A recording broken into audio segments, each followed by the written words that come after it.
shit. Flair bartending. Yeah. They're flipping the bottles.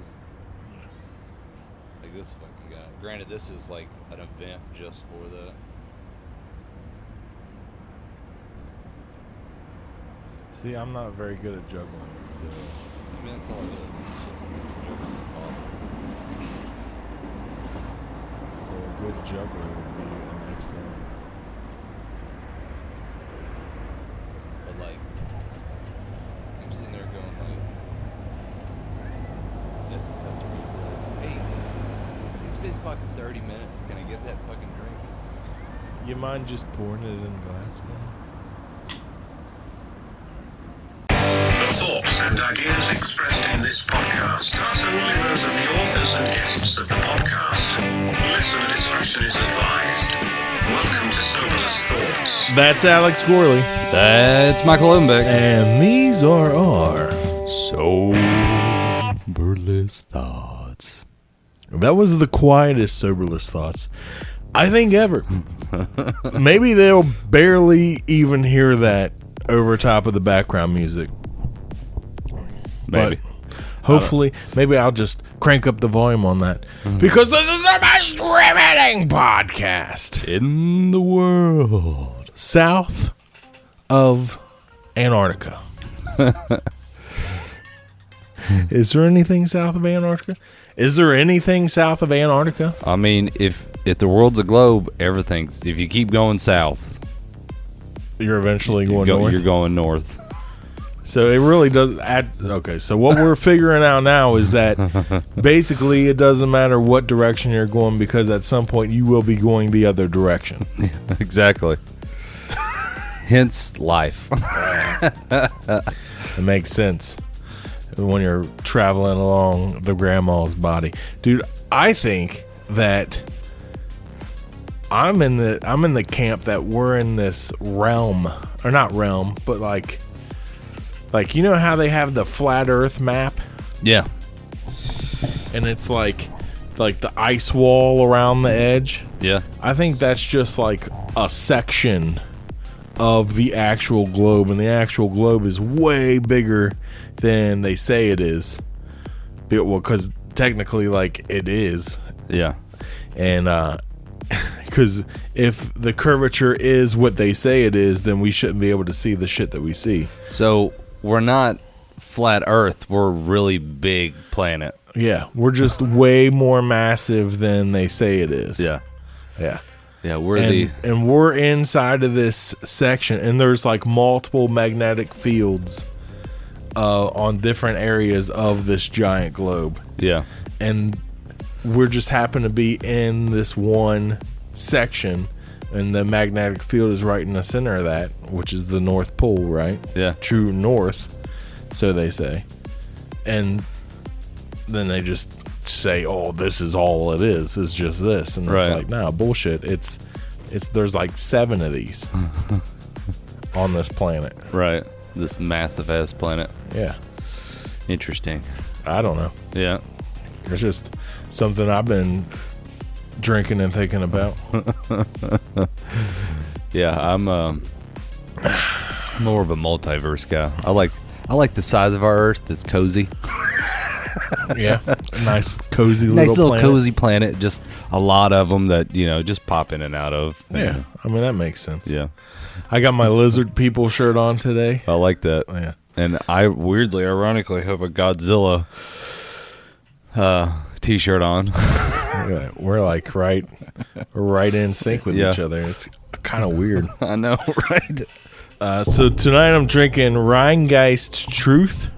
This is the tallest can of Rheingeist I've ever seen in my life. It's 16.9, 16.2, 19 point something. I can't remember what that is now. 19.2 fluid ounces. 19.2. Why? What is such a weird?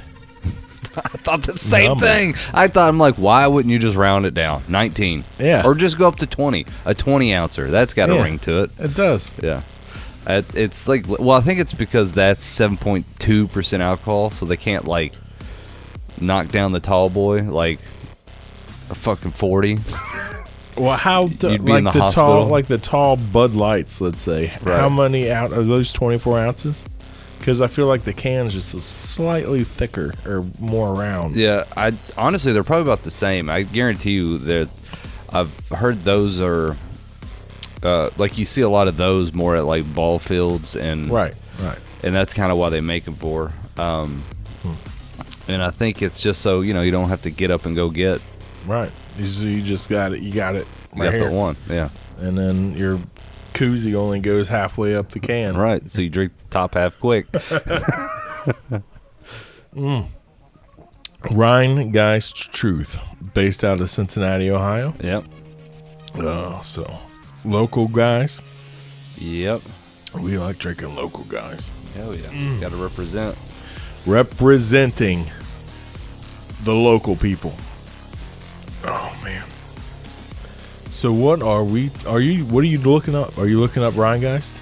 No, I was actually my computer. Speaking of, we support the local, hate the big brand because my computer is shit. Okay. I am just I've been trying to get just to Google first.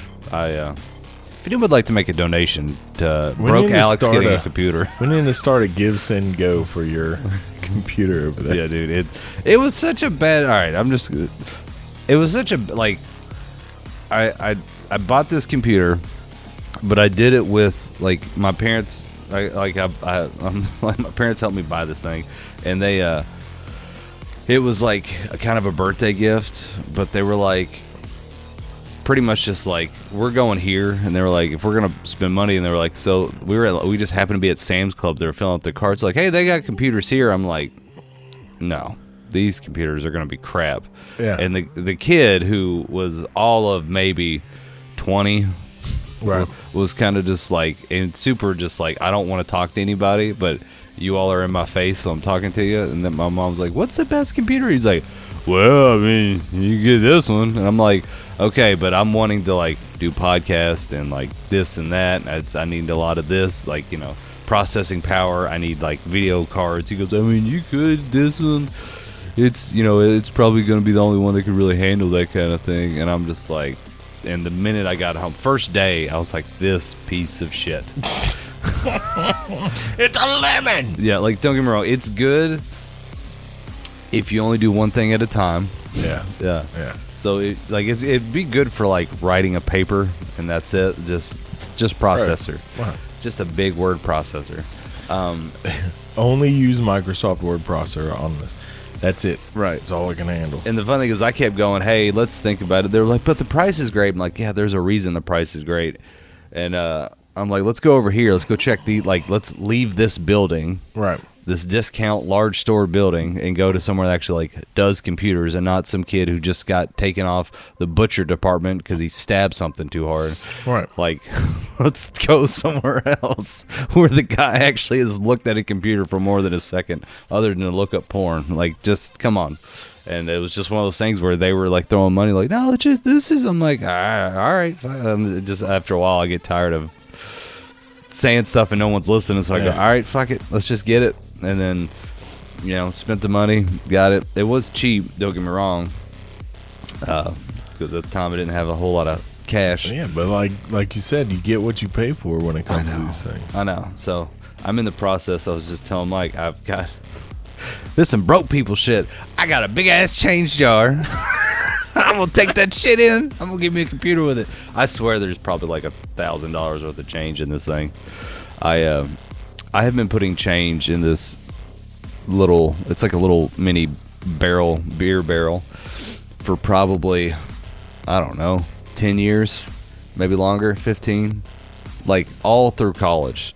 I had a Wait, you've had it since college? ish And you've never... changed it in.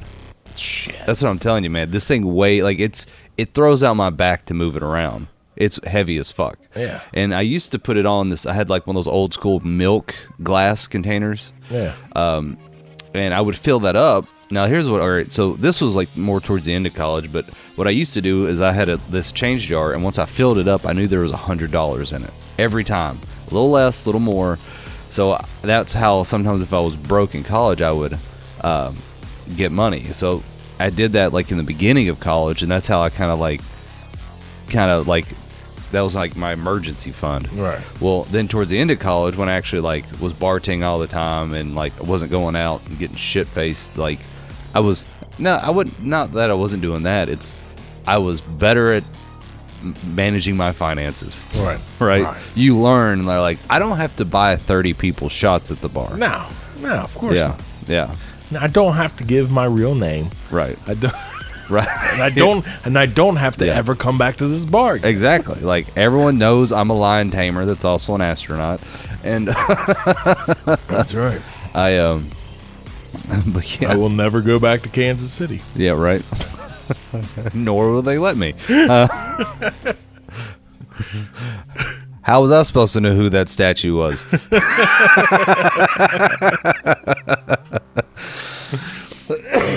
But yeah, so I started just taking this thing and just filling it up and dumping it. And I probably have dumped that thing probably 10 times in there and then some. So I know there's at least probably like $1,000 in this thing. And I'm like, all right, I've talked to the wifey. I'm like, because, we got to talk. It's part of marriage. You got to talk about finances. Oh, yeah. Yeah, we all know that struggle. Yeah, that's something you're not prepared for when you get married, for all these single people out there. It's no longer your money. It's our money. It's her money that you get to look at. That she gets to, give you an allowance, maybe if you're lucky. Yeah, if you're a good boy. I haven't had one of those yet. Yeah. Still waiting. Keep mowing those lawns, man. Actually, I heard there was a girl I used to work with that had the flip happen to her, where she was getting married. And she was like, she worked at the office at the brewery I used to work at. And she made okay money. She used to be like a teacher before that. But she married this guy who was like, I don't know, like a VP or like a law firm or something, like something crazy. Where like even for his age, you're like, how the fuck did he do that, right? And he made bank. And then she was telling me that they had this conversation about like, once we get married, like you're going to have to do more things around the house. And like, basically like I make all the money. You need to do more to earn your keep kind of thing. Dude. And this woman, is not the type to play that shit. Like she was like very opinionated and like very like, will let you know what's up. So for him to even do it to her shocked the shit out of me if you knew her. Like, cause I'm like, I wouldn't have jumped in that rabbit hole. Well, I mean, he had that money, though. I know. He thought he had the weight, and then she told me, she's like, I told him, hell no. I was like, that is not how it is. She's like, no matter what we make, we put it together, that is our money. Which is, they all, in every marriage, counsel, finance, whatever, that's the way you got to look at it, because if not, you'll hold resentment and hold, like, it'll be like, well, I do more around the house and you don't do shit, even though we spend the same amount of time working and you just happen to make more money. You know what I'm saying? Right. Like, you're both working 40 hours a week. You just happen to make more money.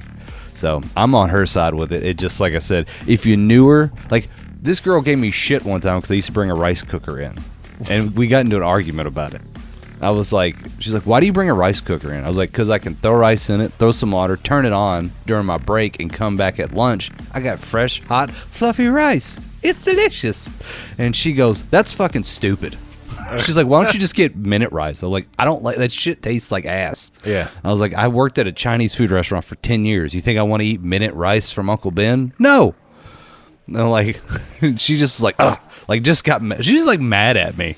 Like that I did this. So like this is who he's like battling with, I liked her, but she, like I said, more for him. Yeah, it just I wouldn't cross her. More for him, less for us. Right. So you ready? You ready to learn about the man, the myth, the legend? Are we what are we even talking about tonight, Alex? Cuz we have yet to talk about what we're going to talk about. Actually, yeah, so we still got a couple minutes, actually, before we get into what we're going to talk about. Okay. Because we're only 15 minutes into our beginning here. I know, I was trying to, like, dive in. I'm like, all right, We usually have to go for at least a half an hour of back alley talk before we get into what we're really speaking about, what the title of the episode is. I always want to know if our audience likes that. They're like, man, I'm always wondered if they like more the back alley talk where we just like, I just wish they just rant and just talk about random shit the whole time, or if they're like, well, these guys fucking hurry. I don't give a rat's ass about his change jar and the woman he used to work with. I just wish they'd get to the topic. I don't know. It depends. Or is it both? They're like, it's a good way to ease into it. Maybe, I don't know. Maybe it's something like they already listened to Soberless Thoughts, so they know what to expect. They know the format. And they're like, all right, so these guys are just going to... Yeah. There's going to be, tonight we're talking about Rick Rubin. Right. There's going to be 5 minutes of Rick Rubin. And it's going to be 45 minutes wrapped around Rick Rubin about us. Like, so the other day I pulled out a hangnail. Right. Exactly. Some toenail talk, that's just how it goes, man, around here. Speaking of that, there's a guy I work with that goes to toenail TikTok all the time. Fuck that, dude. There's no way. There's no way. It's gross. I can't do it. Yeah. No. I'm nosy too. I go home up behind people and look at their phone to see what they're doing, and he's got like big ass toe on the thing, and some guy's digging in it with a scalpel and just like pulling out big shards of toenails. I'm like, Like, why are you watching that, man? God. Ugh. Some people like feet. I can't do it. No. Like I did. Like the hair stood up in the back of my neck just hearing you talk about it. Yeah. I wanted to bring up. Well, I think people. I don't even know how to like. I'm just going to have to say it because there's no way to get into it. But there's like, I think that maybe the reptilians look like what we've evolved into what the beauty standard is now. You know what I mean? Okay. So if you go back just 50 years, just go back to like the 80s and the 70s and what was considered beautiful, what were like the top models back then. Right. And then go up to like today, like who we would consider in 2023 like the hottest women on the planet, right? Yeah. And they look completely different. It is true. They look completely different. Right. And I think it's lizard people that have infiltrated in our society, and they're trying to get humans to adapt to or evolve to think that the way that they look is the more beautiful thing. There's so many things going through my brain right now. Dude, I mean, I'm sitting here thinking like fucking like, because you got the big eyes, right? Like small but pucker lips, and then like just crazy fucking like giant ass and giant boobs, but like the tiniest little waist, right? And like, dude, it's abnormal looking, right? It's alien looking. Yeah, the plastic surgery is getting crazy. Yeah, dude, I just watched a skit about Kevin Hart talking about this. He goes like the BBLs. You know what the BBLs are? No. So BBLs are essentially ass implants, and it's like it's either ass implants or they take fat from one part of you and put it in your butt. But the problem is like the girls that get this aren't curvy, so it goes from like skinny calf, skinny thigh, big huge bubble butt, right, back to skinny waist, petite upper body, and it's like it doesn't like any girl with a huge butt is usually like thick calves, thick thighs for the most part, right? Right. There are exceptions, obviously, but like he was talking about how it was his brand new bit that he talked about. He goes, you know what they look like? They look like fucking ants. Someone had to say it. It was like, ants got a big old ass and little skinny legs. Like, and I'm like sitting there thinking, I was listening to it at work last night, and I was like, holy shit, he's got a point. Yeah, which are insects. Yeah, I'm like, and then when you said the lizard people, I was like, holy crap, he's right. Yeah. they're adjusting our beauty standards to finally. That's why like those women that get the facelifts, their face looks all like pulled back and shiny, and they're like, crazy. their Like, face don't move. Because you know Yeah. who else faces don't move? Fucking alligators. dude, I'm telling you, that's what it is. That's 100% what it is on that. Like, the aliens have morphed our beauty standards to look more like them. Yeah. Oh, that's great. Anyways, So you're onto something. that's what I was drinking and thinking about. The beauty industry. Oh God, that's gonna plague me for a little bit, dude. Have you ever seen? I guess you. Well, I swear I've been having a conversations about BBLs lately. About BBLs. Yeah. Well, here's what happened. I took my parents to Celtic Fest, and my dad got so fixated. Is that like big butt lift or something? What is BBL? Brazilian butt lift, I think, is what it's called. I think that's what it is. Why Brazilian? I guess that's where they like cornered the market on it, where they were putting like legit implants in it. And I think like I swear I saw a video of some girl who turned it around, so she went from having like a bubble to like flipped it, and then there was just a flat part, but you could see the implant, kind of like a boob implant. And she goes, do not go down there and do this. But I think what they're doing now is kind of like I said, they're taking like belly fat and just like keep injecting, because it's your own fat. Yeah. But now you're just storing in different places, which is a lot safer. You don't have to worry about like a Kind of like the lip injections. yeah, where it's safer. It's not gonna rupture, but now you got It's this still like fucking weird gross, looking like two pillows. Speaking of Brazilian, I heard a joke the other day. You want to hear it? Yeah. Brazilian joke. It's about Kamala Harris and Joe Biden. Okay. So Kamala Harris goes running into the White House. She's all freaking out. She goes up to Joe and is like, Joe, you won't believe it. these 5 Brazilian scientists died in this plane crash. It's horrible. And Joe's like, oh, that sounds terrible. Exactly. How many is a Brazilian? That's pretty funny. I'm sorry. That is pretty damn funny. Oh, go back to sleep. That's such a dad joke too. That's what makes that great. How much is a Brazilian? Oh man. God bless. Yeah. What was it though? I was so we got to talking about the Brazilian butt lift. I just have to tell you this just because I found it funny. So I took my parents at Celtic Fest, right? Yeah. And they were not prepared at fucking all, right? Like I go, like if I got some free tickets, and they were like, "Hey," I was like, "You want to go? We all hang out." She's like, "Sure." And they're like, "What is it?" I'm like, "It's like celebration of Celtic area, so like Nordic countries and like Ireland and like Scotland, all that kind of stuff." They're like, "Cool." So we go there. Speaking of that, we gotta go to Monster Fest next time. It's because it's Monster in like Fest? it's in like Indiana, I think. Oh, I'm down. But it's like cryptids and Yeah. shit, We like local cryptid shit. we should go to Ren Fair and just bring just set up somewhere. We still need to go to the Bigfoot Festival. That is true. I'm still, part of me is like, man, I should have made everyone do that for my bachelor party.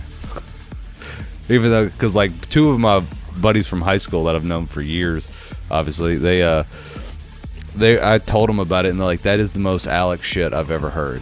Go to Bigfoot Fest for your bachelor party. I'm like, yeah, who else is doing that shit? Not you. Dude. We get a like fold out card table, just walk in, set up, sit down, throw some shit on the table. Right. Like, excuse me, are you guys we're all good. Yeah. We don't. Yeah. We're at plot 34. We left our lanyards in the car. Right. Dude, I've got some bullshit lanyards from all this other shit I've done, so we could like just take those, like just flash it, just get one that vaguely looks like it. Yeah, there you go, man. Like we're do like the hate the Big Bang thing where they all go to they're all dressed like Star Trekkies and they go to Ren Fair and pretend like they've landed on a new world.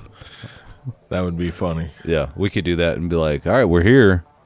But yeah. So my parents, by the way, were like it was at first it was cool because they were all like, it was like dudes wearing kilts, like girls wearing corsets and shit. But then like, then you started seeing people like dressed kind of like fairies, or there's some girls dressed like mermaids, or you see like dudes with like horns coming out of their forehead, like goth. I saw some fucking vampires where they had like teeth. It was all black. They looked like something from Resident Evil. And my parents are just taking all this in, and then like somehow like we all turned around at the same time, and there's this grown ass woman with this corset on, and she had the biggest boobs. We all talked about it. Like they were that large, and my dad was like, "You can get underneath that in a rainstorm," like, and we still talk about it. And he like was telling guys at work, "He's like, buddy, if you like boobs, go you to the Ren Fair at the Celtic Fest.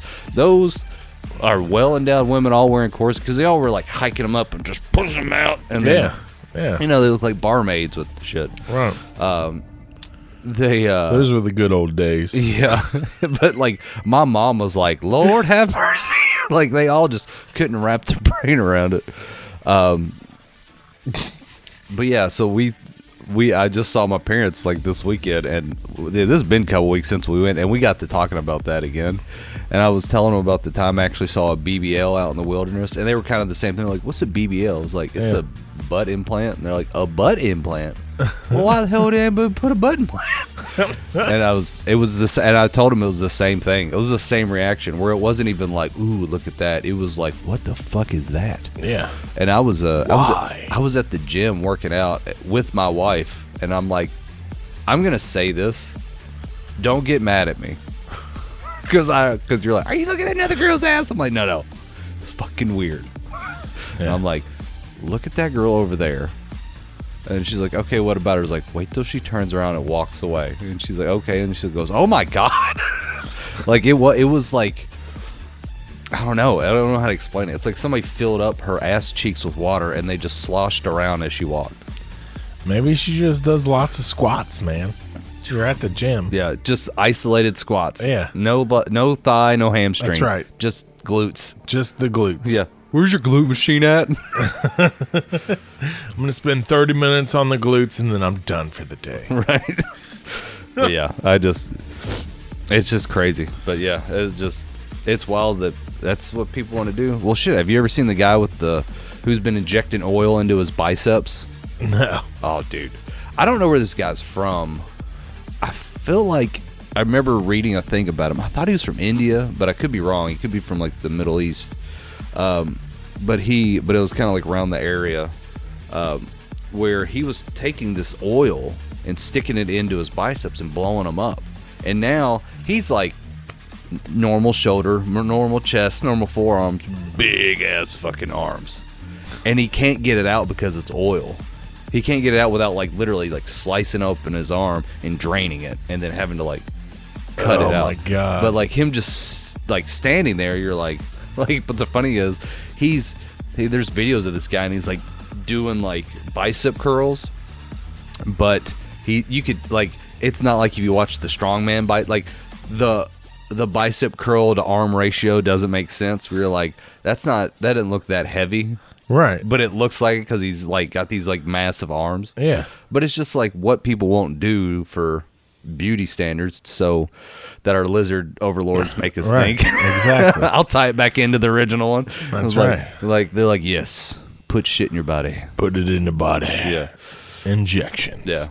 All right, let's inject some Rick Ross. Rubin. Rick Rubin. Rick Ross is somebody different? Yeah. Rick Ross is a rapper. Is he? Yeah. So Rick Rubin, I just want you to see who this fucking guy is.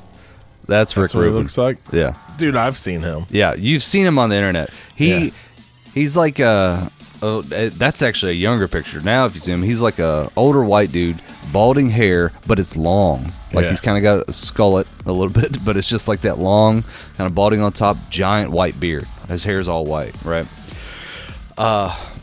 This dude is kind of like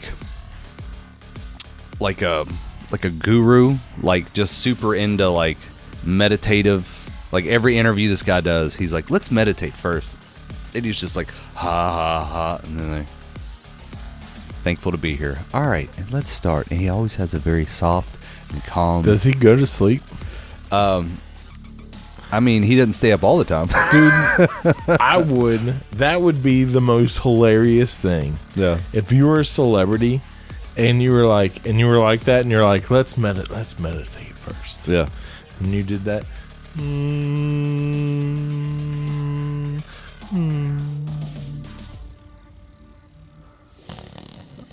You just like Just out. you just start sleeping and the person doing the interview's like looking at his producers like, do I wake him up? Yeah. Like what?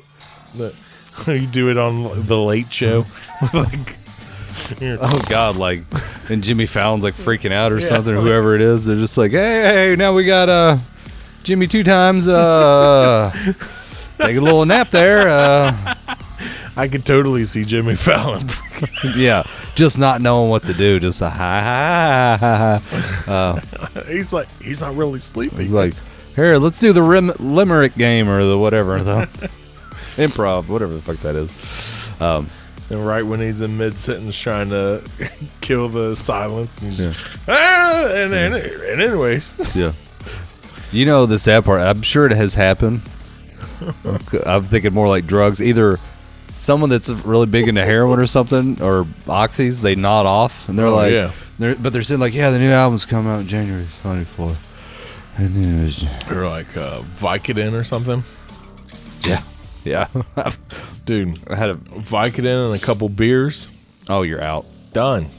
I knew someone that was bad off on pills, and I remember right before I had to like cut ties with him for a little bit, he would come over and he would just do that. Where I'd be like, hey man, you want to go out tonight? Yeah man, let's go out to the bars and just. Yeah, man. And then he would sit there for an hour, and I didn't wake him. I didn't do anything. I just like let him be. I had this guy who I worked with, and he invited me to the bar. And he's like, come, it was barley corns. Yeah. He's like, come to barley corns. Like, I know the waitress there. Like, we'll have a good time. Yeah. I'm like, dude, I knew he was a fucking pillhead and shit. And I was like, I don't know if I want to go hang out with you. That's what I'm thinking, you know? Right. But I was like, Yeah, give him a chance. all right, I'm bored. It's a fucking Friday night. I don't have shit to do. Yeah. Like, all right, let's go. I don't have my kid this weekend. Let's go. Right. So I go and meet him at this barley corns. And he got off work early that day. Like an hour earlier than I did for Yeah. whatever reason. And by the time I got home, showered, and got dressed and got over to the barley corns, was just like, Yeah, it's not that it far away. was right down the road. Right. He was literally face down on the bar, passed out. Damn. And I came walking in and I like seen him sitting there at the bar, like just gone. And I was like, and I went over to the bartender girl, was like, hey, like what's going on with him? Like, I'm supposed to be meeting him here to have some beers, and he's like fucking passed out. What happened to him? Yeah. She's like, I don't know. Like, that's literally the one tall boy that he had when he came in here. Yeah. He drank half of it, and he's Out. and this. Right.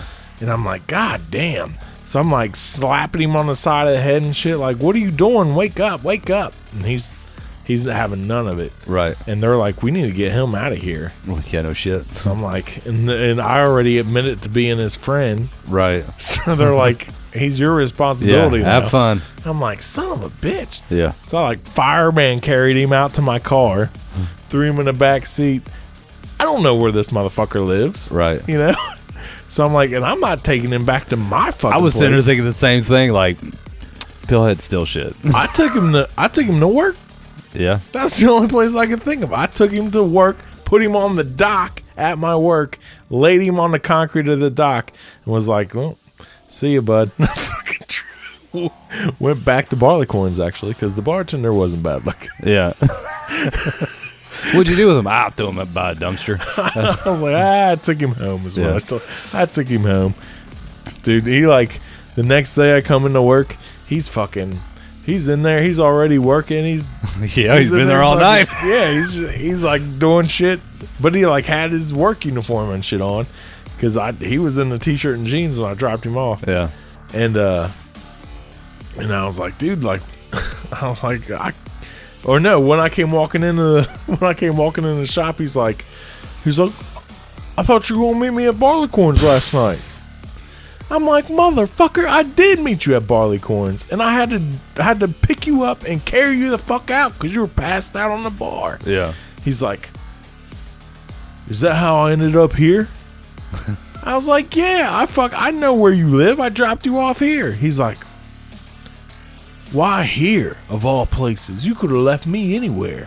I'm like, Familiar setting? like, I don't know. I just fucking left you here, dude. He's like, yeah. He's like, the boss came in and woke me up and said, well, you must be like excited to get to work today.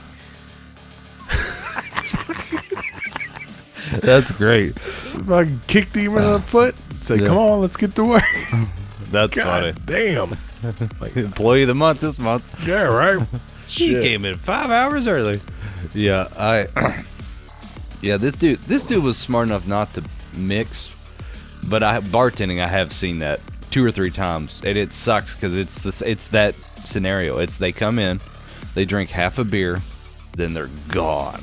Yeah. And then it's just like every time it happens, they always come in. I always know this too. It's always pillheads. They come in and they're like super friendly, talkative, chatty. You're like, this is gonna be we're gonna have a good time.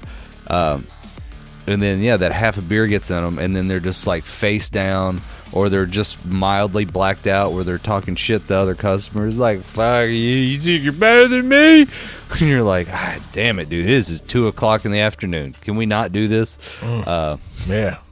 Ricky Rubin. All right, Frederick J. Rubin, born March 10th, 1963 in America. So let's wait a minute. His name's Frederick J. Rubin. Remember, we called him Rick Rubin.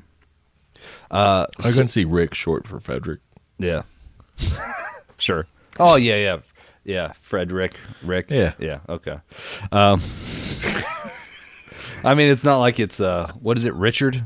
Yeah. Yeah, like Dick. Like, yeah.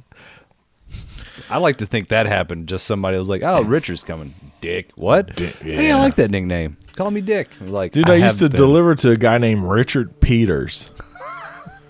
Like, when the first time I saw it on a package, I was like, this ain't real. Right. This ain't real. Right. Richard Smokers. Yeah. And then I went up, and then when I got to his house, his mailbox actually had an R. Peters on it. And I'm like, this motherfucker's name's Richard Peters. Right. Anyways, a shout out to Richard Peters. So, old Rick Rubin. Here, we'll just start from the beginning, from what I remember. Here's a little backstory. He was Frederick J. Rubin was born into a Jewish family in Long Beach, New York, on March 10, 1963. The son of housewife Linda and wholesale shoe seller Michael Rubin. He grew up in Lido Beach, New York. Well, you know what they say about the shoemakers. No idea. The cobblers. Yeah. You didn't watch the Adam Sandler Cobbler movie? No. Yeah, they're fucking crazy. No, they're shapeshifters. Oh. Yeah. All right. Gotta watch out for those cobblers. So, man, I love a good cobbler. Peach, blackberry, what do you like? Anyway, so basically, this guy, he's in school. I think he becomes a magician. I prefer the Keeblers. The Keeblers. In high school, he got into being a magician or whatever. Went to college. His parents wanted him to be a lawyer.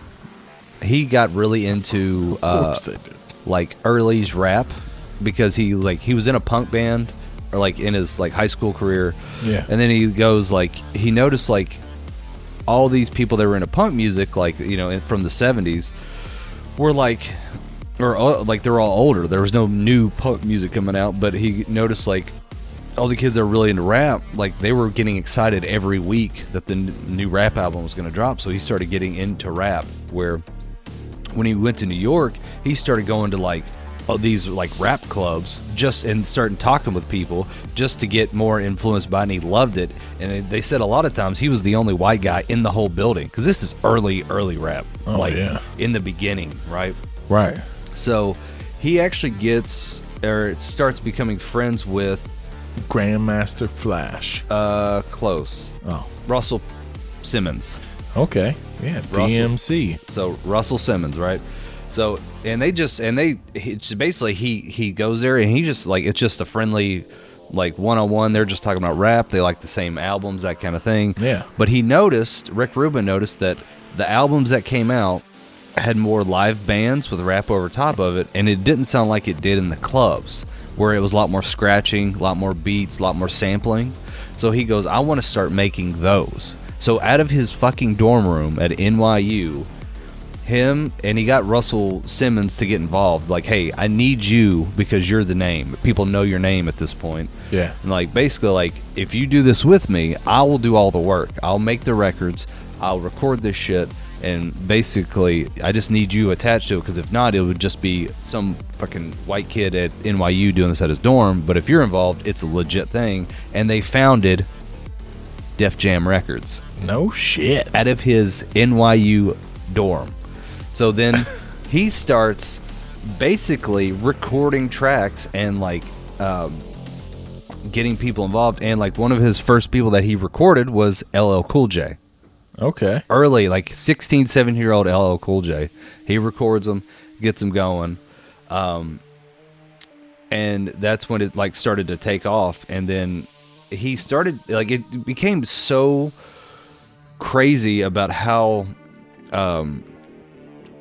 much like momentum this got. Like he said he was like, he got in trouble at NYU because he was like sending out like 1,000 albums a week out of his dorm room, and NYU was like, hey, fucking stop that shit. Like, what are you doing?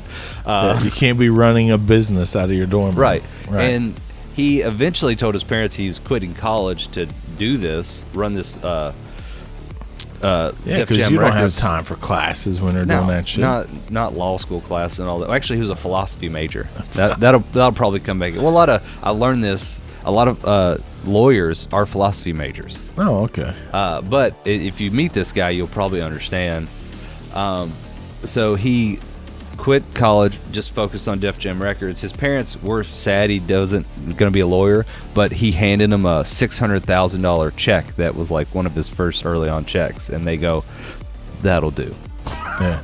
That's Okay. cool, bro. As long as you're making money. Right.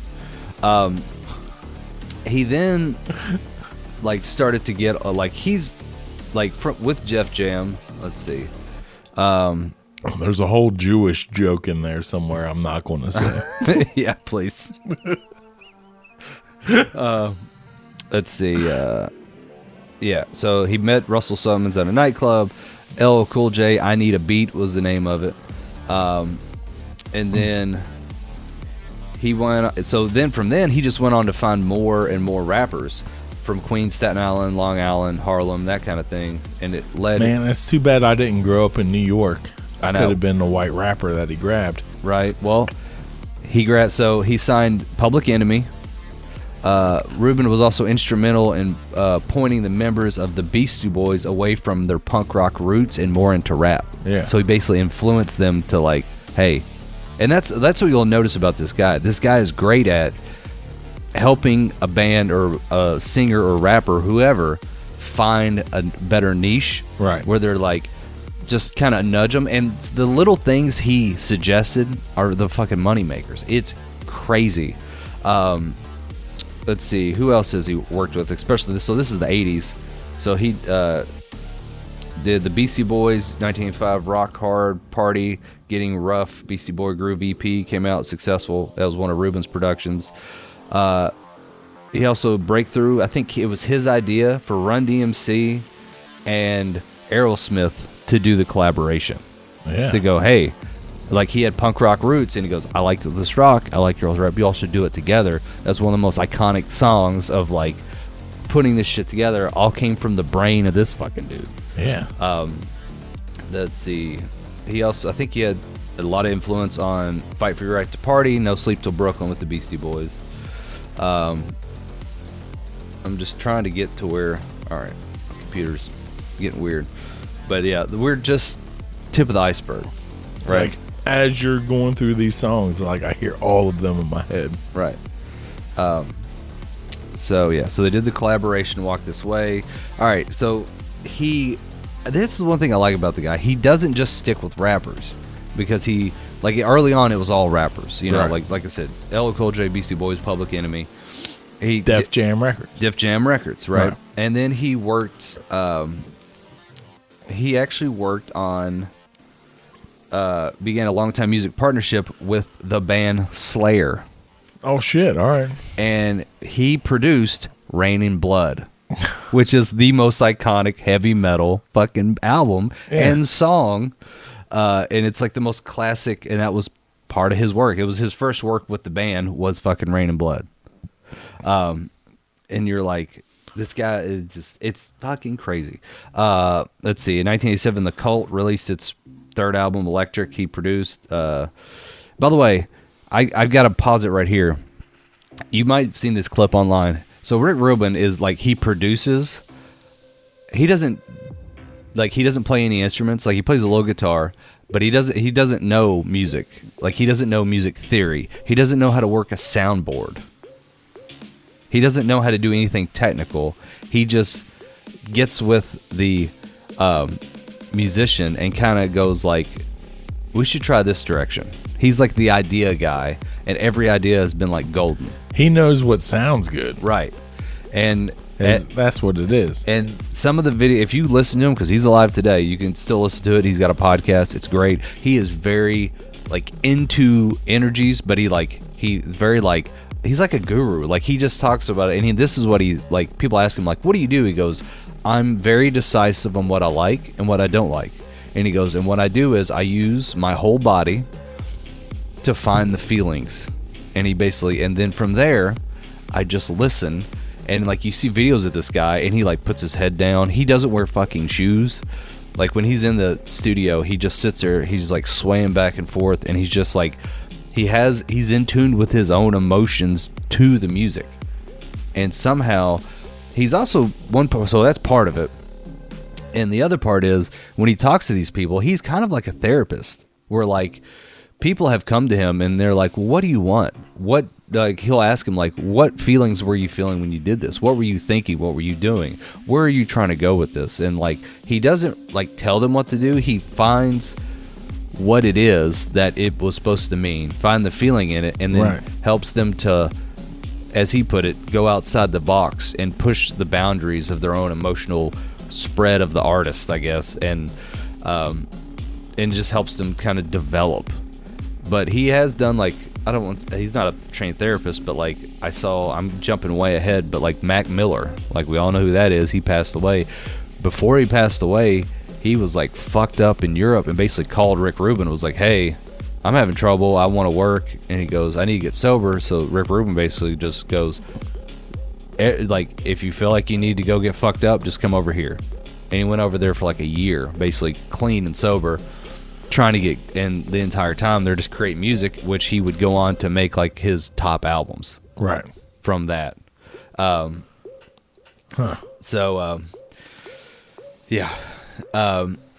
So back to the 80s. Sorry, I was jumping ahead. This guy it's so crazy, all the shit this guy fucking did. So he actually leaves Def Jam Records.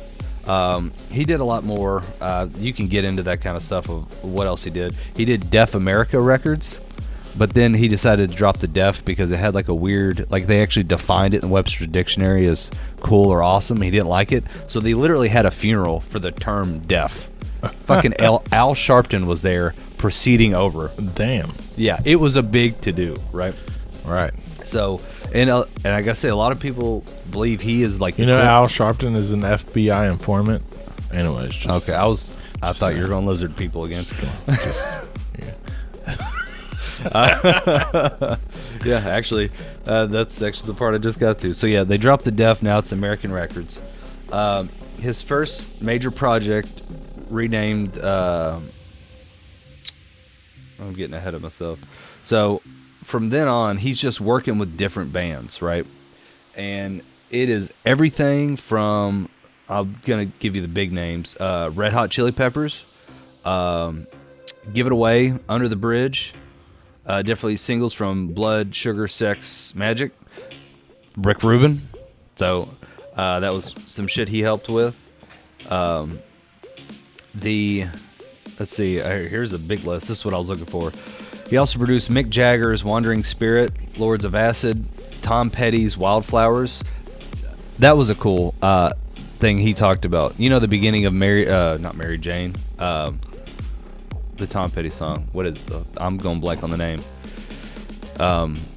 Which one? Is it Mary Jane? Is that the name of the song? Yeah, there's Mary Jane. Okay, you know the beginning chords, Like the beginning riffs. yeah, it's just that chord progression. Tom Petty sent Rick Rubin like this whole song, and he goes, the only thing I liked out of that was this breakdown in the middle of it, and it was that chord progression, and told him to focus on that chord progression, and that's what became The whole song. the whole fucking song. And it became one of his more Most popular iconic songs. Yeah. Where I'm like, it's crazy that this guy can like, and he talks about that. Like, people send him hours, days worth of music, and he just picks out like this. Focus on that, and then they're just like, okay, and then it becomes, Yeah. like it's wild to think about. Let's see. He also worked on System of a Down's Citrus. Wait, no. Ball. That's Donovan's 1906 Citrus. System of a Down, 1998. Metallica's Death Magnet. He also did. There's a bunch of other random bands. Little John's, Crud Rock. Jay-Z's 99 Problems. That's another great clip if you go online to see him talking to Jay-Z. Like, there's a clip of it where he goes, hey man, and Jay-Z's sitting there, and he goes, hey, you know, in the beginning of, and it was just the one song, 99 Problems. He goes, hey, I think you should come in a cappella. And he goes, what? And he goes, yeah, you should do a cappella. Just go, I got 99 problems and a bitch ain't one. Hit me. Boom. That's the beginning of the song. And it hits. And he's just like, fucking, like, the guy's on fucking fire. So yeah, here's one that blew my fucking mind. He is the reason Johnny Cash did Hurt. What? Yeah. He basically revived Johnny Cash's career in the 90s. And goes, because Johnny Cash was performing at like dinner theaters, and he was essentially a washed up, and people just wrote him off. Yeah. Because he wasn't old like he was when like later, but he was older, but like they all respected his old work, but he just was like, he couldn't, like, his label dropped him twice. Like, he just couldn't drop an album. Like, no one saw money coming out. And this is one good thing I actually like about Rick Rubin, that he goes, I've never been about the money. And he goes, I just want to make good music. And he's like, because the minute you start worrying about the sales, you make shitty music. Right. And if you go to this guy's, I think it's in Miami, he's got a recording studio called Shangri-La. That was actually Shangri-La Ranch. I think he bought it off of like an old rock star. But if you go there, everything's painted white. There's nothing on the walls. It's super minimalistic. And this guy, and he goes, I have to give them something to work with. He goes, you got clutter and all this, you can't focus. He goes, you got to give them, the artist, something to paint on and nothing to distract them. And so he's just there in a t-shirt and shorts with fucking no shoes on. He's just hanging out, and he goes, all right, play some stuff. And then, you know, he'll start doing his crazy stuff and do his meditations. And I think even in one of the clips, Jay-Z was like, yeah, it's weird. Like, he's got a fucking ox running around here. He, like, he goes, like, we're downstairs doing hardcore rap, and we go upstairs, and he's having like a Tibetan ceremony where they're like, whoa, like with the bowls and shit. He's just like super zen. Like, and when you hear the guy talk, you can hear it. He's just like, all your aims should be just elevated to a way that you could release it into the music. Like, he's just so fucking chill. You would think this guy smokes pounds of weed. Have you ever seen... He doesn't? I would think so, but early on, he didn't drink, didn't smoke, and he would just go, but his love was the music, so that's why he went to these, like, rap clubs. But yeah, like, the more I keep finding out about this guy, I'm like, dude, this guy's fucking awesome. Let's see, trying to think what else he's done. Let's see, Rick Rubin co-headed Columbia Records. He co-produced Linkin Park's album Minute to Midnight. He worked with the Dixie Chicks, Red Hot Chili Peppers, U2, Green Day, Johnny Cash,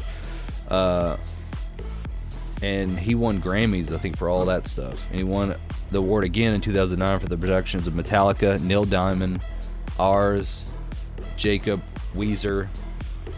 Like, he is just like this dude that just helps people find their fucking way. I don't know how else to put it. He is, it's just crazy. Like I'd suggest everyone, they got a 60-minute on the guy. There's like, it's just in fucking insane. Oh, damn it. There's the list I was looking for right at the very top.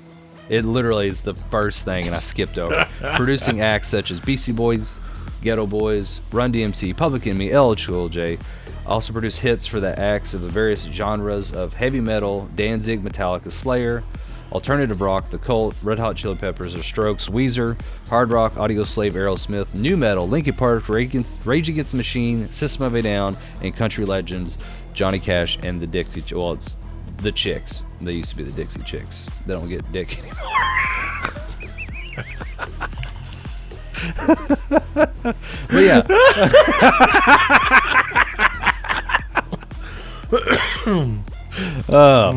Yeah, you're welcome. Top of the hat on that one. Yeah. That just, as I was reading it, I was like, yeah, because they don't, yeah, anyway. The best person, and there's another big ass list. But yeah, it just seems like, in the video I saw, he was working with, and he was working with, at least in the video, there was like a jazz musician that was like the top tier jazz saxophonist or something. Yeah. And then the next one was like Kesha. And then, you know, he's doing the same shit where he's like, he never really tells people. He just like, what do you, like, he's exploring the person's psychology and their feelings and all this. And he's like, then he'll kind of lean them towards certain things. And it's fucking wild. He seems like a cool dude to meet. Sounds like fun, man. Yeah. Sounds like fun. He reminds me of like a freaking, like a white, is it the Hindus that have the guru? I mean, that might be why they call him the guru. That they'll like, is it the Dala? What is it? There's one dude I see online all the time. He's always got like a big beard, turban, and he always has like this profound stuff to say. And he like, I remember the video I saw was him talking to Mike Tyson, and he goes, and he started off, because Mike Tyson, from what it looks like in interviews, can be kind of intimidating. And he goes, let's start off with a joke. And he goes, there was a bull and there was a bird, and the bird goes, I want to fly up to that tree, and the bull goes, well, just eat a little bit of my dung, and every day you'll fly a little bit higher. And he goes, what? That's gross. He goes, no, do it. So every day the bird would eat a little bit of the cow dung, and it would fly just a little bit higher. And every day it just kind of got closer and closer, till one day he finally got to the top of the tree. And the bird's like, I can't believe I got to the top. You were right, bull. And he goes, at the same time, there was a guy that saw the bird, the big old fat pheasant, at the top of the tree, turns his gun and shoots the pheasant off the top of the tree. And he goes, sometimes bullshit can get you to the top, but it won't keep you there. Like, the guy was just, I can't remember what his title is or who he is, but but he was like a guru. Yeah. And that's who this guy reminds me of. He's like a music guru, where he's just like, he's not, it's like he's not coming up with the ideas, but he's helping you mold your ideas. Right. Yeah. Yeah. Yeah. He's doing the straight up psychology thing, where Right. But how do you feel Bro. about this? He's like a more in tune Song. Steve Jobs, less angry Steve Jobs. Where Steve Jobs was like, I want all this. Well, actually, he was more, but he was the opposite. Steve Jobs was like, I want all this shit. Go fucking figure it out. Yeah, he's the opposite of that. Yeah, he's the anti Steve Jobs. Yeah, exactly. Yeah. That makes sense. Yeah, he's like bizarro world. But yeah, like I said, I got really into this last night. I'm like, are you like I was walking around work and I just kept going, are you shitting me? He did that too? Are you? And there's probably shit I missed that I'm like, I can't believe it. It's just this dude's crazy. Oh yeah. Yeah. Oh yeah. Dude, there's shit I missed about the count of Yeah. the count of Saint Germain that like 3 days later I'm editing the podcast and I'm You're thinking of shit. I'm listening back to it and then it ends and then I'm like, I missed an entire fucking portion of that story. Yeah. That just didn't even come out of my mouth. Like, all right. I just saw this because I was closing this thing out, but I just happened to notice. Do you remember the band Butthole Surfers? I don't. You don't remember the band Butthole Surfers? No. It was like a fucking punk rock band from back in the day, in like the 80s. Butthole Surfers. Butthole Surfers. And we always knew him because of the name was funny. But he worked on the Butthole Surfers. Oh, wait, no, wait. Hold on. He played with seminal hardcore bands like Meat Puppets, Husky Doo, Circle Jerks, Butthole Surfers, Minor Threat. Wow, what a bunch of names. Yeah, those are the cool names. Yeah, but yeah, Butthole Surfers was always one. You should put a Butthole Surfer song. Oh, we can't put songs anymore. No. I know. We got in trouble. No more songs. Yeah, sorry for everyone that's listening. We should just make a playlist, like, and just. Well, I did. I had it. I had a playlist. I know. On Spotify. Got fucking hammered down. Yeah. Yeah, and in case you're wondering, because it used to be on serverlessthoughts.com, you could click on the mixed tape link, and it would take you to Spotify, and you could hear all the songs that we have previously played on the podcast. It doesn't exist anymore. Right. My entire Spotify got Fucked. got completely deleted. That sucks. Completely deleted. Gone. Yeah. So I had to, like, my wife and the kids have started making new playlists. Yeah. But I haven't even, out of just anger. Dude, I was sitting there thinking that too. I was like, how long would it take me to start making a new playlist?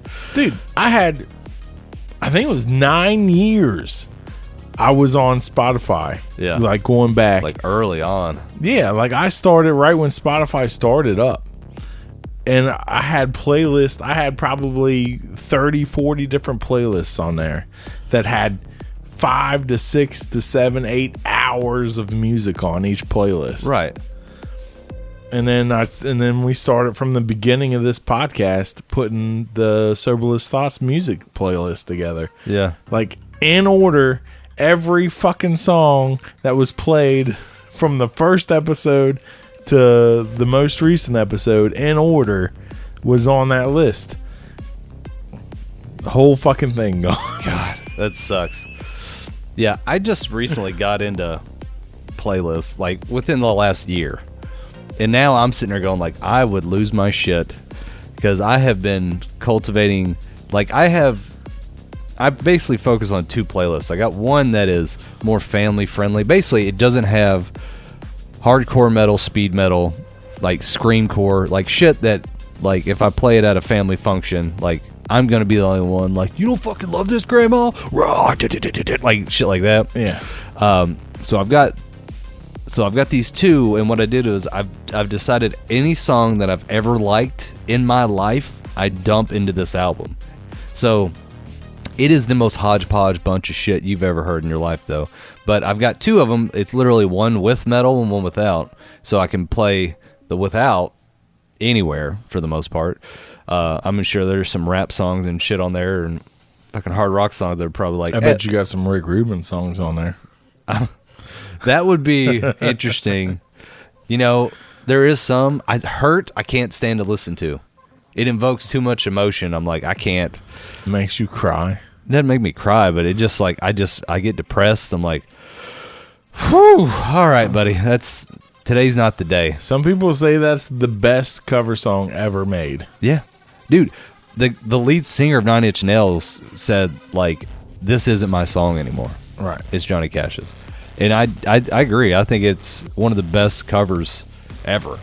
And dude, watching this stuff, they talked about how it went from being a song about addiction that they think it's more about life and religion. And he did that just singing it the way he sang it. Yeah. And it became like it's actually one of his top songs. And that was, oh shit, going back to Rick Rubin. Rick Rubin went to Johnny Cash to work on an album, on that fucking album. And he goes, Johnny's like, I'm a washed up, I'm doing this, I can't do shit. And Rick Rubin, first thing he said to him was like, we're going to make the best album. That's what we're going to do. We're going to make your best album. And then Johnny Cash's like, who the fuck is this guy? Like I haven't made a good album in like 10 fucking years, like 15 years. Like I haven't done it since the 70s. This is the 90s, right? And then 25 years. Yeah, they worked on it. He released it, and bam, one of his best. Drop Hurt on there. Like, I watched this documentary, I guess, kind of thing about that song specifically. Yeah, and it was saying that he didn't want to do it. Johnny Cash didn't want to do it. Yeah, and he had to go. Rick Rubin had to go back and like basically talk him into it. Right. Like, no, listen, this is what's going to get it right across, to the next level. Right. You need to do this song. Yeah.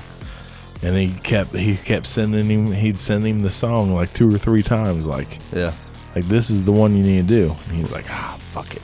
All Yeah. right, fine, I'll fucking do it. right. Well, that was, yeah, but that's it. Like the Rick Rubin songs always invoked some emotional trigger. That's what's crazy. And you're like, I see it now. I see what this guy's kind of doing, and that's one. I feel like that was his high point of like. And I think he talked about that in this video I saw on YouTube about him, that he goes, his voice wasn't as powerful. It was a little weaker. And he goes, so we needed to like use that. And he goes, what could we do it? And then I guess that was the song, which played perfectly. Great producer. But yeah, watch videos of the guy. He's in the corner, like in a windowsill in some of these videos, just sitting there, which he never has shoes on. I don't know why I keep saying that. It's just funny to me. He's just sitting in the corner and he's just kind of bobbing his head. He's just, oh yeah, okay, and that's all he does. And then he's just like, hey, maybe we should this.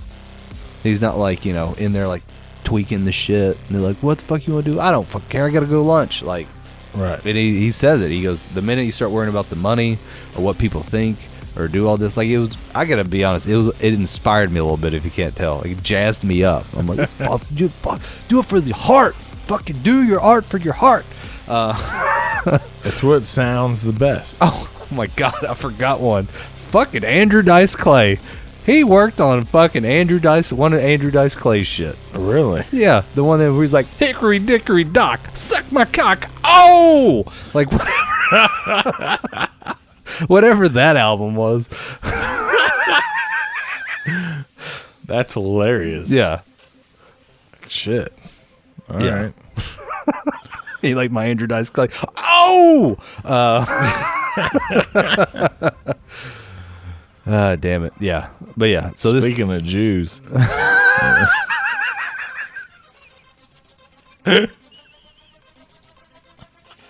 Yes. It's Andrew Dice Clay. He's a Jew. You know that? Oh, is he? Yeah. I didn't know that.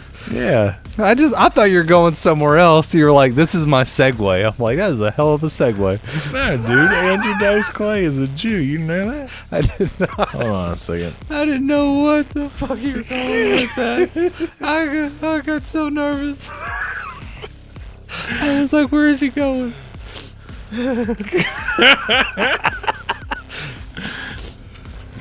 Yeah, man. Because I thought there was a ... Like, speaking of. Andrew Dice Clay. Yeah, he's born Andrew Clay Silverstein. Oh, really? Yeah. Oh, Yeah. that's cool. Yeah, that's cool. Yeah, I dig it. Oh God. Well, my brain went to somewhere weird because I just saw a clip that I haven't seen it forever of the video of Tom Segura giving Bert Kreischer the Hitler Cup. Oh my God. And so like my brain was like, no, it's not happening. yeah, and It's then, not happening. He's Right. not telling that joke. well, no, it's just Not that one. yeah. Not that one. What's the difference between them? La la la la. Yeah, but that's fun. No, it's just like I said. I literally just saw that video last night, and it was them losing their shit because Bert's like, I have to destroy this, and he's like, and Tom's like, don't.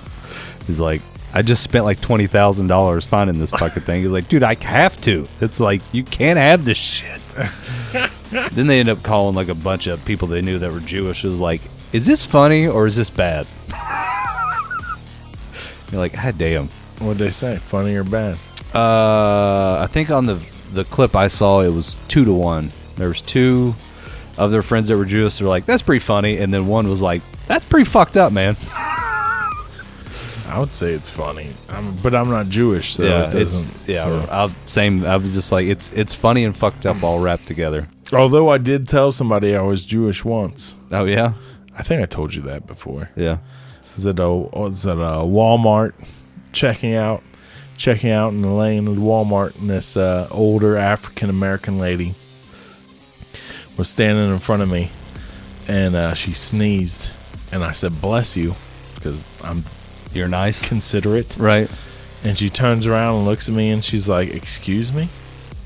And I said, "Bless you?"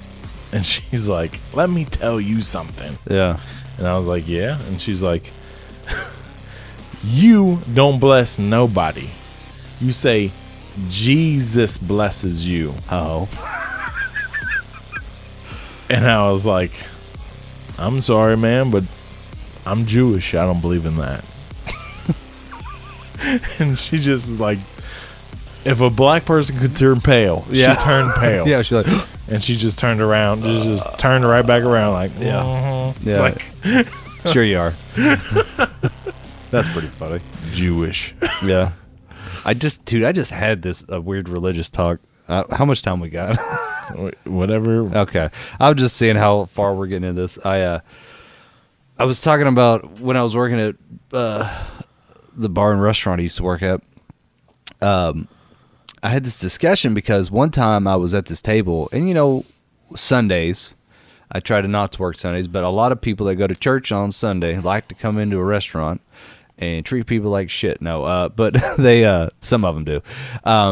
But some people come in and they start talking to you. I used to have a book. I used to keep them of pamphlets from different churches, and I kept them at the restaurant. And then like people are like, hey, someone just gave me one of these pamphlets. I'm like, which one is it? I got one of those. And then I'd pull out this book that I had that had like at least like 20 pamphlets in it, and I'd flip through it and I started showing people like my favorite's this one. It was like fire, and like some of them were nice, like it was like you see like doves flying with the thing in their mouth, and there's like sunshine and people frolicking and shit. And then there's other pamphlets like you're going to hell, and it was like fire and brimstone, people are on fire and fucking running. Yeah, it was super fucking metal. This is my favorite. Yeah, so I would keep them. Everybody thought it was funny, but there was one day, and I'm a super chatty guy, and I'm like, whatever, whatever you're into. But one day, this guy and his family was asking me, like, do you go to church? What do you do? Do you do this? That kind of thing. And I was kind of like, well, I go with my family here and there, and and they're like,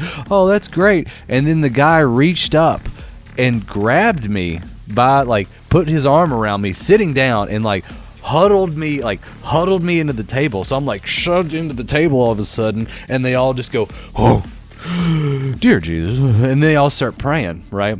And I'm just like, oh, I'm in this now. I'm here. There's no going away. He's got his arm around me. So I'm just like, I just kind of like put my head down, and I kind of like, I look up a couple times, and I could see other servers like carrying shit by, like, what the fuck is going on there? What's Alex doing? And then like I get up and I'm like, hey, thank you, whatever. Let me go get your drinks and appetizers going. Yeah. And I go in the back, and then like everyone that was working went, oh. So what the fuck's going on out there? I was like, well, they're very religious and they wanted to pray for me. I'm like, they wanted to pray for you? Because you're going out? I don't know. I guess they were just like, they were being nice, and I told them like, look, they just were like, they liked me. They just got out of church. They're feeling the vibe. And they just wanted to pray for me. So see, my inner black pastor would come out at that moment. They'd just start running If around that the room. happened, if that happened, they wrapped their arm around me and drug me in. I'd be like, hey, let's get this started on now. Talk about Jesus. And I would just I'd get all into it, and it would be amazing. I'll tell you a church to go to. So my aunt's a Pentecostal. It would be amazing. If you like that, they get down at Pentecostals. Yeah, There's like dude. 9-year-old people run around the church. Yes, dude. I used to go to a church like that Did when you? I was younger. Yeah, when I was like in high school. Yeah, dude, it was amazing. Dude, it's hype. I was one of the only white kids there, and it was like, and it was, I mean, yeah, they get down, people man. sprinting around, and it was, dude, I never felt closer to Jesus in my life. Yeah, more of that, less of. Yes. Keep people's attention. Dude, I'm totally down for that. Dude, I'm down.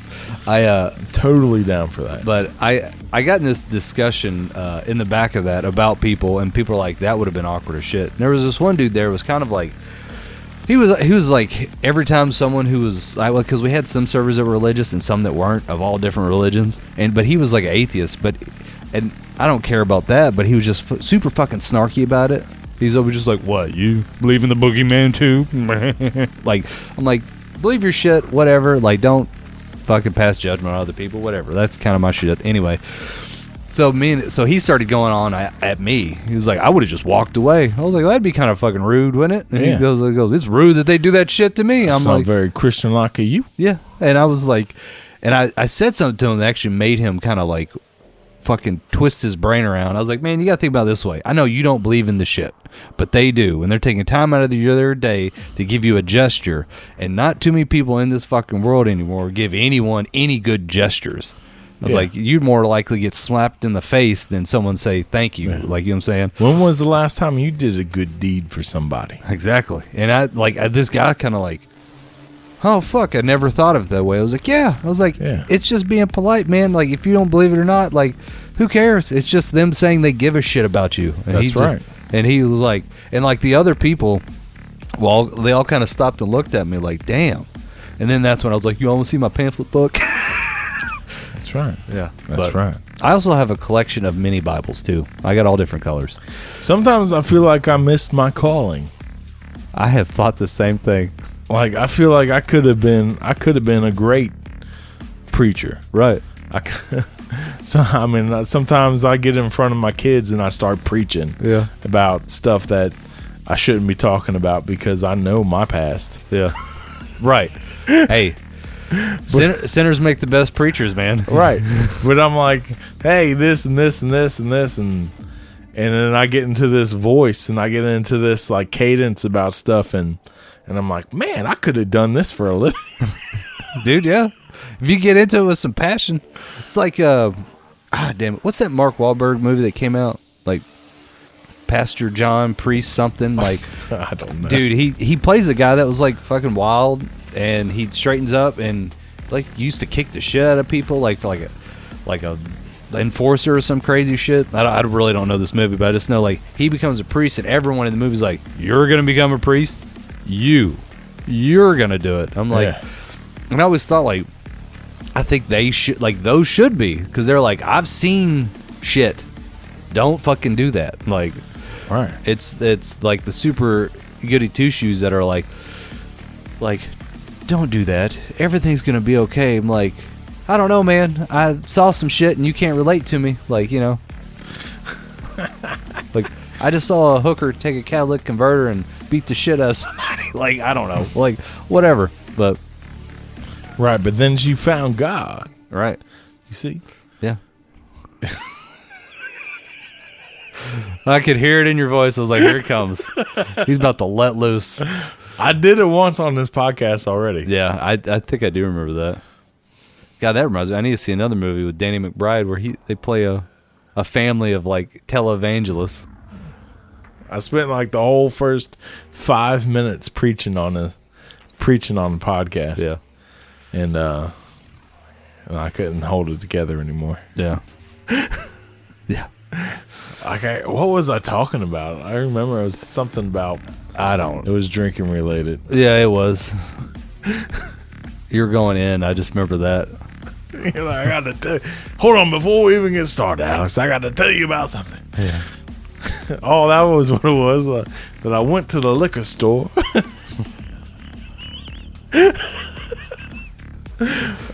Yeah, I have to find that. Yeah. I was gonna say you were sounding like a preacher mixed with, which I guess it was like a Southern gentleman. Yeah. Well, that's what it is. That's your preacher voice. Yeah, your Southern that's my gentleman preacher voice. I got to get the Southern Baptist. Oh yeah, is what it is. Hey, I just went to one of the. It's sad to say I was actually. I saw the. It's sad to say. Well, I was like, should I say this? Should I not say? I was having contemplations in my head while speaking at the same time. Basically, I went to a funeral and they had a service there. Oh yeah. And the guy was a Southern Baptist, and he, like my parents, I don't know, like me. Not that I can't handle loud noise, but people screaming at me sometimes will put me on edge. And I kind of like, especially I'm not focused on what the fuck they're saying. Like then I'm just sitting there and I'm like, man, my heart is racing for some reason. And that's kind of what happened. The guy started off, but then he got so intense. And I remember talking to my mom. My mom was like, I don't know what it is. I don't like loud noises. And when it just happens, it keeps happening, it puts me on edge. And my heart starts racing. I'm like, I'm the same way. Like my mom does not like background noise. Yeah. Like, if we're in the house and there's background noise and we're all trying to talk, she fucking hates it. She's like, turn that shit off because I can't hear it. And it's too chaotic. And I'm kind of the same way when it comes to shit like that. I don't know. I might be autistic. I don't know. Just a little touch. Yeah, just on the small sliver of the spectrum. Right. I don't know. High functioning. Yeah. I don't know. I remember hearing that about it. It was like like some autistic people don't like loud noises, and every time my mom has said that, and I think I'm the same way. I'm like, are we fucking like? Are we like Are we like? Did we dip our toe in the water? It was like, is that just a little bit? Just a little bit. Touch. It just crossed my mind. Is all where I'm like, especially. I was actually gonna work a stand-up bit about this, but you know how everybody used to be like, man, I'm so dyslexic, or hey man, I got ADHD. Like everybody's got it. I feel like now everyone's like on the spectrum of autism, because I feel like I've seen it on TikTok and Instagram where people like, yeah, I'm on we got 75,000 fucking shots we got to get when we're kids. Yeah, that's why. Well, you know. Sorry, I just had to throw 21 different flavors. Yeah, or 23, whatever Baskin Robbins is. Dude, when I was a kid, I know I told this before in here, but when I was a kid, my father was Catholic. Yeah. My mother was Protestant, but they sent me to a Southern Baptist church because it was the only place that had bus services, and they would keep me all fucking day on Sunday. Damn. All day you're there. Yeah. Dude, you spent breakfast, lunch, and dinner at church. Yeah. And you had events going on all day Sunday. I left as soon as it got light out in the morning, and I didn't get back till it was already dark at night. Wow. Dude, it was intense. That sounds like it. It was intense. The first fucking boobs I ever touched was on a Southern Baptist bus on the way home from church. That's funny. Dude, I remember like it was yesterday. But yeah, so like my whole like the whole thing that I have as far as when it comes to church and all preachers and all that kind of stuff, it's all rooted in that old really chubby black guy that was the head pastor at that Southern Baptist church, and he was just, man, he was fucking on it. And he had a big handkerchief that he would wipe his sweat at because he's sweating for Jesus out there, he'd say, and it was amazing, dude. I loved it. Yeah, I'd be standing up in the balcony, just me and two other white kids, just yes. He loved it. You should go back. Dude, it don't exist anymore. Oh no, that Nope. sucks. I've been by that area where that church was. Yeah. It's like a shopping center now. Oh, that sucks. That Man. I'd had the weird, like my parents were, like my mom actually I've recently, she goes, I wish we went to church. I wish I made you all go to church more, but because she never did. But I always end up going with like friends when I'd like go spend the night or hanging out with them. So I have like this weird concoction of religion like in my brain because it's just like a collage of all these different varieties where like sometimes you go there and it's Catholic. I'm like, this is taking fucking forever. I'm up, I'm down, I'm sitting, I'm kneeling, I'm doing this, and there like everyone knows the lyrics to the song and I don't know shit. Like I couldn't tell you how many times and I went through that at a Catholic wedding. Like everybody's doing the whole thing at the same time. I'm like, yeah. I don't know what the hell is going on. Yeah, it's, and then I still do this. Even like it's worse. Even like the New Age churches, because in there they're not doing traditional songs. They're doing like fucking popped up like hymns, but they've like switched it around, or they just got their own songs, and everybody knows the fucking songs, and I'm over here trying to off key hum like he came to the mountain and. Like I feel like I'm never on key. I can't hit shit. I don't know. I can't wait. I can't wait till the church that me and my wife go to now. Yeah. This local church. You've been there, I think. Yeah. I can't wait till they play a song that I actually know. Because I am going to sing that motherfucker. Yeah. It is going to be so loud. Yeah. And I'm going to have the full bravado coming out. Yeah. And my father-in-law ain't going to know what hit him. All right, I'll tell you what. One of these days, we'll we need to go to like my aunt. Like I said, she's Pentecostal. They do their music and they get down. And my parents went to one where, like I said, they get up, jump around, run around the building. And I've always wanted to go. And after my parents were like, we had a hell of a time. Like they knew we weren't from there. Is like this old dude who was 80 who was running around. My dad was like, this old dude's better shape than me because every Sunday he's fucking doing sprints around the but he goes, they like took us out to dinner and all sorts of stuff afterwards. I told him, I was like, yeah, I'm gonna go one of these days, and I feel like I should take you, like me and you, like whenever my aunt's in town. She lives in Atlanta. I'm like, we all should go out just to experience it, just because I've never done it. You never went? Not to hers. I've been, well, kinda. I've actually, but not like a full service kind of thing. Like I feel like I went in the afternoon one time, like halfway through. I've been to their weddings. Their weddings get down. God, I've been to Jehovah's Witness. Take me to church. Take you to church. Yeah. I've been to some random ones too. Like I said, I've been. Take me to church, Alex. Yeah, take me to church. I feel like we should have Michael Reimer on the episode right now. Yeah. Well, fuck it. Let's bring Michael Reimer with us. Yeah, he'll like it. Yeah, he'll have a good time. Right. We'll just church hop. Yes. Because that wine is just a little bit. What? Dude, there was one by my house. This church. I wanted to go so bad, and my wife was like, don't fucking do that. And here's why. It was a Korean church. Oh yeah. And it had Korean letters on the side. I can't I don't know what the Koreans call their written language. I don't think it's kanji, but yeah, but whatever. But yeah, it was like a Korean church.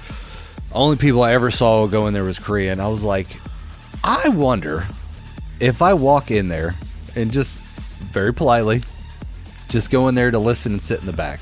Yeah. Like, am I going to get dirty looks? No, they'd fully accept like you. Just fucking pull me in? You'd be fully accepted. Fuck yes. See, that's what I'm talking about. Yeah. But it was by my house, and I always looked at it. Yeah. I even think I had one of my good friends, Sarah, she might listen to the podcast still. I don't know if she does or not still. I know she did at one point in time. But she married a Korean guy. Michael is his name. Yeah. And and I think they go to the Korean church that's Yeah. in Cincinnati. Yeah. And man, dude, I want to go there. Dude, I do too. Bad. I'd just be curious. It's like, It'd like be I said, fun. nothing. Yeah, nothing bad about it. It's just like I always saw it, and I'm always like, from my childhood. See, I did the opposite of you. I didn't go to one. I went to every one. So I feel like I've been to every church in Danville, in Nicholsville. Like it just like I'd be with a friend. Like, oh, we go to this church. Oh, I go to this church. So I've just been to all of them. Like it's just, and like I said, I've been to some that get down. I've been some that don't have music. I've been some out in the backwoods where like they just sing off key, and it's just like people singing, and like it's a little dry. And they got snakes up in the air and shit. Well, yeah, that's. I have yet to been to that one, but Pentecostals are the ones that are snake handlers. And I remember I was driving around with my cousin who is a Pentecostal preacher, and he goes, "Yep, that church right there." And we were driving by it one time. He goes, "That's a snake handling church." He goes, "I went in there one time." I was like, "That's too much for me." I'm like, "I get it." He goes, "Yeah," but it was like it wasn't even like a church building. Is that the gun-toting preacher? Yeah, it's a gun-toting preacher. Hell yeah. Yeah. I just saw him actually recently. We need to have him on the podcast. He maybe. Maybe. I don't know. They're pretty anti-drinking. I gotta be honest. Well, no, we won't drink. We'll just have some wine. It's what. That's not real drinking. It's the condensation of our podcast. I don't know. Oh. He's the one. Soberless thoughts. Huh? Yeah. Well, like my aunt wouldn't even come visit me when I worked at a bar that was part of a family restaurant. Oh yeah. Because it was the bar, and she goes, no, I don't. She goes, I come say hi, Gotcha. but I'm not gonna sit there. Yeah. And it's just part of their thing. Some people are just like that, man. Yeah. Just like that. Did I tell the story about the gun-toting preacher and me putting my foot in my mouth? Okay. Yeah, you did. I was thinking about the other day when I saw him. I was like, Yeah. God, why would I say that? Like, Well, I don't know. You told me a story about him, and you put his gun up on the. oh no, that's a different cousin. His, My gun-toting preacher, he was the one that like when all the shootings were happening at churches, he was like, yeah, I got my gun right here. And so he's sitting on stage like preaching with a gun on his hip just in case. He was the one that when he was in, I didn't realize like before, people aren't born preachers. Before he was just like my regular old cousin. yeah. And I was like 14, and I'm starting to like, I'm going through puberty, and I'm like starting to talk guy talk, Right. We're talking about girls and all this. So I'm like in there talking with my Uncle Arthur, and like, he was always the wise, cool uncle, just like, hey, you got your girlfriend? Yeah. Mm-hmm. Like it just kind of, Yeah. So we're in there, and then my cousin sits down, and he's like, yeah, I met this girl, we're dating. It's his wife now.